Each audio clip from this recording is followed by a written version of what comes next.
¿Cómo están ustedes, hermanos? Saludos en este martes, ya 30 de junio de este año 2020. Más de 100 días que estamos bajo esta restricción, bajo esta situación, donde nos hemos visto impedidos de volver a vernos y encontrarnos, pero a través de las pantallas, que ha sido algo tan habitual, a través de las redes sociales, podemos volver a vernos, a encontrarnos cada semana, y en esta oportunidad también dando gracias, por también en mi caso, por poder retomar las actividades luego de algunos días difíciles. Quiero comenzar esta reflexión compartiendo con ustedes que al revisar la Biblia uno puede encontrar varios relatos que podríamos clasificarlos bajo el título de crisis al revisar la Biblia. Y permítanme solamente abocarme a algunos relatos que uno encuentra en el Antiguo Testamento, como así nosotros los llamamos, crisis. Por ejemplo, la desobediencia y expulsión de Adán y de Eva podríamos considerarlo como una de las primeras crisis, o la primera crisis en la Biblia, que dada esa obediencia, ellos son expulsados, sacados del jardín, del huerto, del Edén, para poder vivir otra realidad, por supuesto, muy difícil. La primera crisis en la Biblia. Otra crisis encontramos en la Biblia cuando pensamos o hablamos del diluvio, ya que cuando ya la humanidad se empezó a degenerar, entonces Dios determina acabar con esa generación y viene producto de esta crisis, se encadena entonces lo que llamamos y conocemos como este gran diluvio. Otra crisis ocurre después cuando la gente se empieza a juntar, a reunir y también quieren edificar esa torre para estar todos juntos, entonces en vez de esparcirse por sobre la tierra. Entonces esta crisis ya de la gente que quiere querer estar juntas, al final genera esta confusión de las lenguas ahí en Babel, capítulo 11 del libro de Génesis. Otra crisis que uno encuentra en la Biblia es la esclavitud de más de 400 años del pueblo hebreo en Egipto, ¿ya? Después que Jacob se trasladó con sus hijos y José los recibió en Egipto, y luego que ellos mueren, esta generación pasa, el pueblo hebreo que se estaba multiplicando empezó a vivir esta crisis de más de 400 años de esclavitud, donde vino un nuevo faraón que los desconoció y que por lo tanto, en temor de que este pueblo pudiese crecer y tomarse la nación egipcia, entonces ellos son sometidos a la esclavitud, una crisis de bastante tiempo, de más de 400 años. ¿Qué otra crisis encontramos en la tierra de Egipto? ¿Se recuerdan cuando el faraón tuvo este sueño de las siete vacas que suben, son gordas y después se comen a las flacas, etcétera, o las flacas a las gordas en este caso? Justamente encontramos otra crisis en la tierra de Egipto, donde ellos pasaron 7 años de hambruna. Pasar un tiempo de sequía, pasar un tiempo de hambre, podríamos considerarlo entonces una crisis, ¿ya? Y luego cuando viene el momento de que Dios de querer liberar al pueblo hebreo después de 400 años, se recuerdan que el faraón se negaba a hacerlo, y viene esta crisis donde se desencadena, donde se derrama cada una de estas plagas que azota a toda la tierra de Egipto, cada una de estas plagas.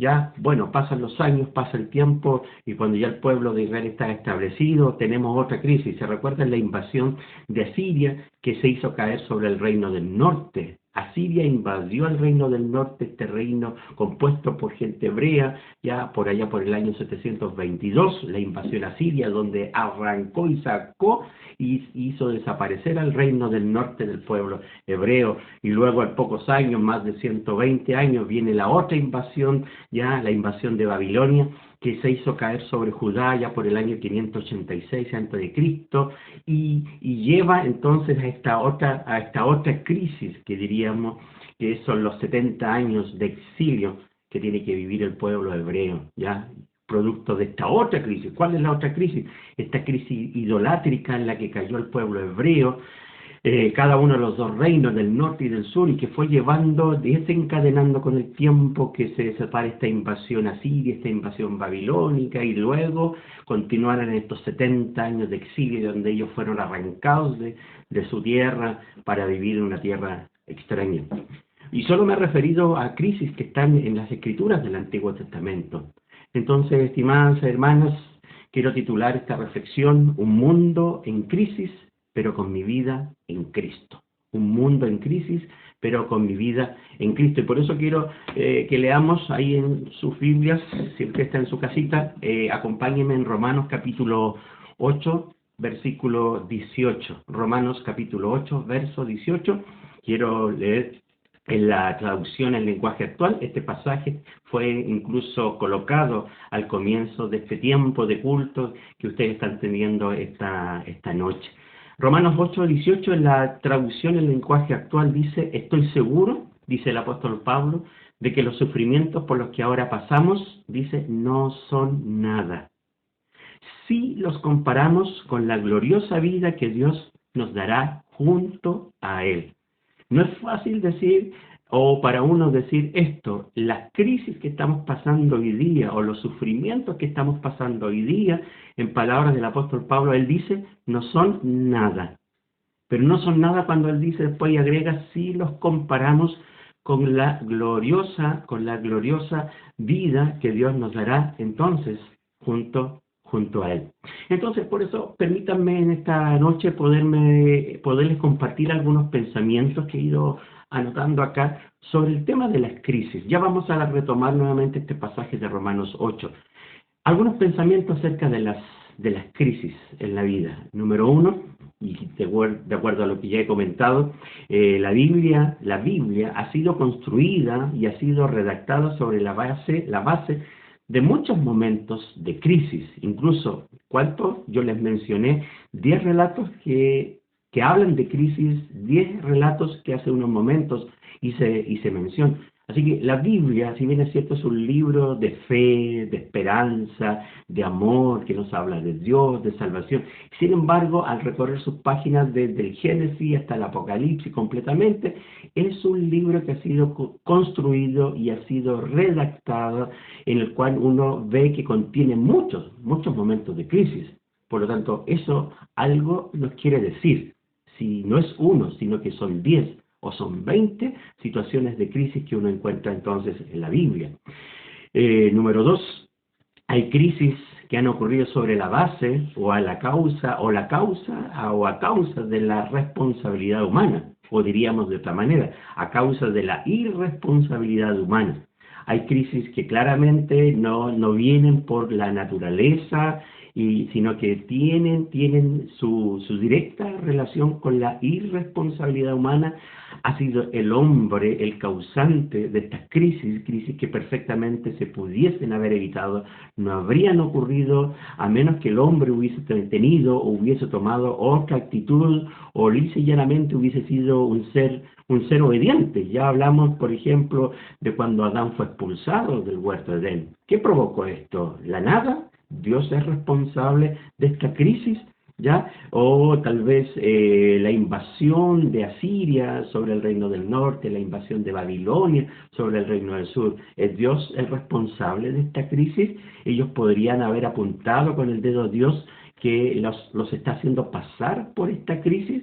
¿Por qué no los ama? ¿Por qué no los cuida? Claramente estas invasiones fue resultado de la propia responsabilidad, o como decía, de la irresponsabilidad, entonces, de aquellos que vivieron y que no tomaron en cuenta a Dios. La crisis idolátrica, quiso darle la espalda a Dios, les trajo como consecuencias esta crisis. Así que hay crisis que son y están bajo la responsabilidad humana. He allí, entonces, la causa. En tercer lugar, quiero decirles que con respecto a las crisis, que muchas crisis se convierten en una oportunidad. Por ejemplo, frente a los 7 años de hambruna que se aproximaba sobre Egipto, ¿quién tuvo una oportunidad allí? Fue el mismo José, frente al sueño que tiene este faraón de las vacas gordas, de las vacas flacas, que no entendía, y se venía una crisis, claro, un tiempo de prosperidad, de abundancia, pero después de eso vendría un tiempo de escasez y de hambre. Y fue esa crisis que se avecinaba, fue la oportunidad que tuvo José, que estaba en la cárcel, quien fue traído de la cárcel y se presentó ante el faraón y tuvo la oportunidad de hacer uso del don que Dios le había dado a fin de poder interpretar correctamente el sueño que tenía entonces faraón, y faraón que lo transforma posteriormente en gobernador de la tierra de Egipto, en administrador para preparar a Egipto frente al hambre que había o que se aproximaba. Muchas veces las crisis son una oportunidad. Y si uno lee, por ejemplo, el libro de los Hechos, en el capítulo 27, uno encuentra cómo Pablo es embarcado en una nave, en una embarcación, y llevado a Roma porque ahí tenía que comparecer. Y en el viaje esta embarcación enfrentó una tormenta y finalmente naufragaron, llegaron todos a una isla, pero fue la oportunidad en esta crisis donde Pablo tuvo que hacer uso de la palabra, de su corazón, y poderle dar ánimo a la tripulación, a los presos que iban también ahí, para decirles que ninguno iba a perder la vida. Llegan a esta isla nadando, y luego allí también ocurren otras cosas bien interesantes donde los lugareños le dan el favor a todos y los atienden para que reciban todo lo necesario. Pero esta crisis de un naufragio, en vez de sentir temor, fue la oportunidad que tuvo el apóstol Pablo, en este caso llevado como preso, para poder bendecir, ayudar, animar, alentar y traer esperanza a todos los que allí entonces iban viajando. En cuarto lugar, quiero comentarles que la mayor crisis en toda la historia de la humanidad, ya fue superada y ya fue vencida. ¿Cuál es esa mayor crisis que como mundo, como humanidad hemos pasado? Es la ruptura y ha sido el quiebre de la relación del hombre con su Creador por causa del pecado de aquel. Esa es la mayor crisis, el hecho de que se haya roto la relación entre el hombre y su Creador, el hecho que haya habido una división y una separación, de tal manera que esa relación que antes existía ahora se termina. Esa es una crisis, el que una relación quede rota, en que una relación quede dañada, en que una relación parezca irreparable por el daño que se ha producido. Esa es la mayor crisis que como humanidad hemos pasado, pero también esta crisis dolorosa y difícil en la humanidad también fue la oportunidad solo por las gracias de mostrar el gran amor de Dios por el mundo cuando Él dio a su único Hijo. Esta crisis, este quiebre, esta ruptura, fue la oportunidad que tuvo Dios para mostrar su inmenso amor, de tal manera al amar al mundo que dio a su único Hijo, como usted sabe como dice el texto, para que todo aquel que en Él cree no se pierda, más tenga vida eterna, porque Dios no envió a su Hijo al mundo para condenar al mundo, sino para que el mundo sea salvo por Él. Entonces, esta crisis de ruptura fue la oportunidad de Dios para mostrar entonces su amor y entonces su gracia. Son algunos pensamientos que quería y que quiero compartir con usted con respecto a la crisis. Pero volvamos también a nuestro pasaje que leíamos hace unos momentos en Romanos capítulo 8, 18. Pablo está desarrollando la lucha que tiene el creyente con la carne, la dificultad de mantenerse santo, de mantenerse apartado, y llega un momento de su discurso en la carta que Pablo le escribe a los creyentes que están en Roma, para decirles en un momento: estoy seguro de que los sufrimientos por los que ahora pasamos, los sufrimientos por los que estamos pasando, dice Pablo, no son nada. Si los comparamos, ojo con el sí, si los comparamos con la gloriosa vida que Dios nos dará junto a Él. O sea, no son nada si los ponemos frente a esa vida gloriosa, a ese futuro que viene, que Dios nos va a dar cuando estemos enfrente a Él. Entonces, ¿qué está diciendo el apóstol Pablo en este versículo 18 de Romanos 8? Primero, hace referencia a los sufrimientos actuales, cuando dice que los sufrimientos por los que ahora pasamos no son nada. ¿Cuáles son esos sufrimientos actuales? Me hace memoria lo que dice o encontramos relatado en Hebreos capítulo 11, versículo 36 al 38. ¿Cuáles son esos sufrimientos actuales? Miren, esta carta lo dice de la siguiente manera en el capítulo 11 de Hebreos, versículo 36 en adelante. Versículo 36. Otros sufrieron la prueba de burlas y azotes, e incluso de cadenas y cárceles. Fueron apedreados, aserrados por la mitad y asesinados a fila de espada. Anduvieron fugitivos de aquí para allá, cubiertos de pieles de oveja y de cabra, pasando necesidades, afligidos y maltratados. tratados. El mundo no merecía gente así. Anduvieron sin rumbo por desiertos y montañas, por cuevas y cavernas. Pablo está aquí, o sea, no Pablo, el que escribió la carta a los hebreos, que se desconoce quién fue, está justamente detallando los sufrimientos que han pasado, cuántos creyentes que han puesto su confianza en Dios. De esta lista que está acá, de estos sufrimientos, ¿con cuál usted se identifica? ¿Cuál de estos hemos pasado? Azote, burla, ser apedreados, ser aserrados, asesinados a filo de espada, andar fugitivos, pasando necesidades, afligidos, maltratados. Mire la cantidad de sufrimiento, y si nosotros nos miramos, podríamos con honestidad decir, nosotros no hemos pasado nada de esto, y que nuestros hermanos, años atrás, sí lo vivieron. Así que Pablo está diciendo que los sufrimientos actuales, a pesar de lo difícil que aparecen acá, dice que no son nada. A pesar de que el cuerpo humano se aflige y se resiente por el dolor que significa pasar por esto, pero parece que Pablo fuese irreverente o desconsiderado cuando dice que estos sufrimientos que están aquí no son nada. Pero luego dice el condicional, sí los comparamos con ¿qué? Con la gloria futura, dice después del pasaje, con la gloriosa vida que Dios nos dará junto a Él. Cuando miraba esto me preguntaba, ¿qué visión tiene el apóstol Pablo acerca del futuro? ¿Cuál es la visión que el apóstol Pablo ha recibido acerca de las cosas que han de venir? ¿A qué se está refiriendo?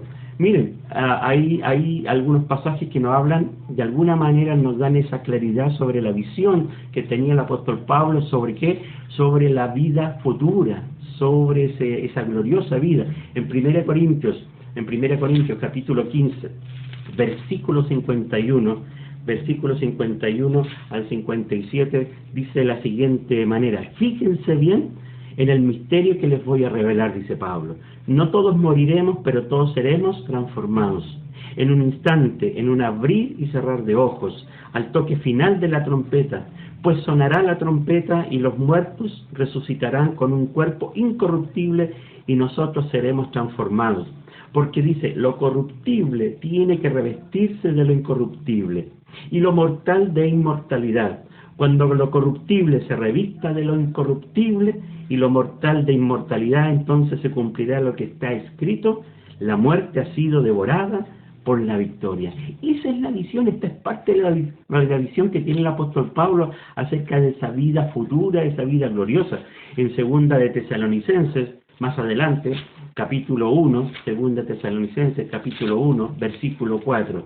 Segunda de Tesalonicenses, más adelante en nuestras Biblias, capítulo 1, versículo 4 al 7. Miren, esto también nos muestra parte de esa visión de la vida gloriosa. Dice, hermanos amados de Dios, segunda de Tesalonicenses 1, 4 al 7. Dice, así que nos sentimos orgullosos de ustedes ante las iglesias de Dios por la perseverancia y la fe con que muestran al soportar toda clase de persecuciones y sufrimientos, los sufrimientos actuales. Todo esto prueba que el juicio de Dios es justo y por tanto Él los considera dignos de su reino, por lo cual están sufriendo. Hasta el verso 7. Dios, que es justo, pagará con sufrimiento a quienes los hacen sufrir, a ustedes. Y a ustedes que sufren, dicen, y a ustedes que sufren les dará descanso, lo mismo que a nosotros. Esto sucederá cuando el Señor Jesús se manifieste desde el cielo entre llamas de fuego con sus poderosos ángeles. En 1 Pedro capítulo 1, un poquito más adelante, 1 Pedro capítulo 1 o más atrás, versículo 3 al 7, 1, versículo 3 al 7, dice de la siguiente manera: alabado sea Dios de nuestro Padre y de nuestro Señor Jesucristo, por su gran misericordia nos ha hecho nacer de nuevo mediante la resurrección de Jesucristo, para que tengamos una esperanza viva. Y dice, y recibamos una herencia indestructible, incontaminada e inmarchitable. Tal herencia está reservada en el cielo para ustedes. O sea, cuando Pablo dice que los sufrimientos actuales no son nada, si los comparamos con la vida gloriosa que viene, se está refiriendo a ese futuro que viene para cada uno de nosotros. Y el mismo apóstol Pedro en el capítulo 3, versículo 13, capítulo 3, versículo 13, dice de la siguiente manera: pero según su promesa, esperamos un cielo nuevo y una tierra nueva en los que habite la justicia. ¿Y para qué decir Apocalipsis? Si usted ya ha leído Apocalipsis capítulo 21, es el cuadro que nos revela, es la cortina que se corre y nos muestra acerca de esa vida gloriosa que nos espera junto a Él. Cuando Apocalipsis 21, verso 1 al 7 dice: después vi un cielo nuevo y una tierra nueva, porque el primer cielo y la primera tierra habían dejado de existir. Más adelante dice: Él acampará en medio de ellos y ellos serán su pueblo. Él les enjugará toda lágrima de los ojos y ya no habrá muerte, ya no habrá ni llanto, ya no habrá ni lamento, ya no habrá ni dolor, porque las primeras cosas han dejado de existir. Entonces, hermanas, ¿de qué estamos hablando con esto? Estamos hablando, en otras palabras, de esperanza. Las aflicciones del tiempo presente, dice Pablo, no son nada si las comparamos con la vida que está por llegar, por la vida que está por aproximarse, por la vida que está por manifestarse en nuestras vidas. Y esto es, ¿qué cosa? Es esperanza, es esperanza. Por eso que me recuerda una historia que leí hace un tiempo y la repasaba hoy día, de esa mujer a la cual le diagnosticaron una enfermedad terminal y le dieron solamente 3 meses de vida. Y como estaba poniendo sus cosas en orden, sus asuntos en orden, llamó al pastor de su iglesia, le pidió que la visitara porque quería conversar unas cuantas cosas con él en preparación para ese día de su partida. Así que en esa ocasión la mujer le dijo al pastor, cuando llegó a la casa, le dijo qué canciones quería que se cantaran el día de su funeral, le dijo qué pasajes de la Biblia le gustaría que por ejemplo, se pudiesen leer, y incluso pidió que la pudiesen sepultar con su Biblia favorita, esa Biblia que amaba con su corazón. Bueno, el pastor se preparó para irse, estaba por irse, cuando la mujer lo detuvo y le dijo: pero hay algo más, dijo emocionada. ¿De qué se trata?, preguntó el pastor. Esto es importante, aseguró, dijo la mujer. Quiero que cuando me sepulten, lo hagan y me sepulten con un tenedor o con esa cuchara chica en mi mano derecha, con un tenedor o una cuchara chica en mi mano derecha. El pastor, extrañado, no sabía qué responderle, y ella, explicando, dijo: he estado en muchas cenas, en muchas convivencias en la iglesia, y luego de que quitaban los platos de la comida principal, inevitablemente alguien decía: retengan el tenedor o retengan la cuchara chica, lo mejor está por venir. Es decir, el postre. Entonces, de alguna manera, esto nos habla el apóstol Pablo. O sea, retengamos esta esperanza porque lo mejor está por venir, esta vida gloriosa. Como dice el pasaje una vez más, estoy seguro de que los sufrimientos, ¿cuál es el sufrimiento? ¿Qué es lo difícil que tú, hermana, estás pasando hoy día? De esto que estamos viviendo, ¿qué es lo más difícil que se te hace? ¿Cuál es tu sufrimiento? ¿Cuál es tu inquietud? Dice el apóstol Pablo que estas cosas no son nada. Imagínate lo que dice, no son nada. Pero ¿por qué no son nada? Solo cuando tú y yo somos capaces de compararlas con la gloriosa vida que Dios nos va a dar junto a Él. Esto es esperanza, lo mejor está por venir. No pongamos la mirada en los actuales sufrimientos, sino miremos lo que está por venir y que ha sido prometido para todos los que aman su venida y para todos los que han puesto su confianza en Él. ¿Quieres poner tu confianza en el Señor? ¿Quieres poder descansar en Él? No ver los sufrimientos actuales, sino que ver lo que está por venir. Está acá en su palabra. El Señor quiere colocarla en tu corazón. Quiero orar por ti, hermana amada, que el Señor te fortalezca y esta palabra aliente tu corazón para pensar en lo que está por venir.